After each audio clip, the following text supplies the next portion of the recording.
सातत्यानं होणाऱ्या घोडबंदर रोडवर अवजड वाहनांमुळे होणारी वाहतूक कोंडी यासाठी घोडबंदर रोड येथील नागरिकांनी जस्टिस फॉर घोडबंदर फोरम या संस्थेच्या माध्यमातून आंदोलन केलं होतं. या आंदोलनासाठी त्यांनी पोलिसांकडून परवानगी देखील मागितली होती, मात्र परवानगी देण्यात आली नव्हती.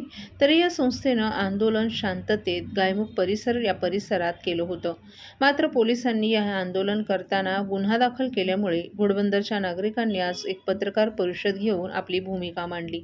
या पत्रकार परिषदेत त्यांनी राजकीय आंदोलन करणाऱ्या कार्यकर्त्यांना कसं पाठबळ मिळतं, देशाचे विरोधी पक्षनेते राहुल गांधी यांना काळे झेंडे दाखवणाऱ्या युवा मोर्चाच्या पदाधिकाऱ्यांना पोलिसांकडून नाश्ता दिला जातो आणि लोकांच्या समस्या सोडवण्यासाठी आंदोलन करणाऱ्या सामान्य नागरिकांवर गुन्हे दाखल केले जातात, असा आरोप यावेळी या संस्थेच्या सदस्यांनी केला आहे.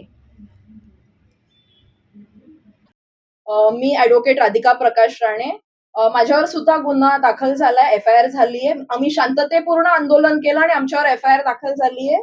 ह्या त्याच तारखेचं 21 तारखेलाच एका राजकीय पक्षाचे युवा मोर्चा ह्यांनी विरोधी पक्ष नेता जो एक संविधानिक पद आहे त्याला काळे झेंडे त्यांना दाखवलं आणि त्यांचा ताफा रोखण्याचा प्रयत्न केला.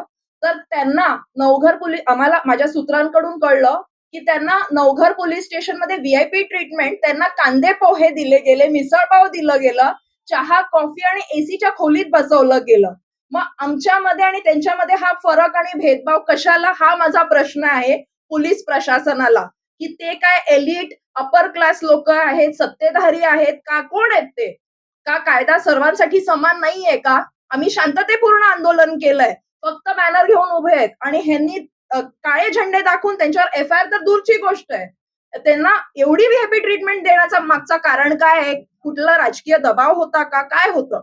हे माझा प्रश्न आहे पोलीस प्रशासनाला. इतना ज्यादा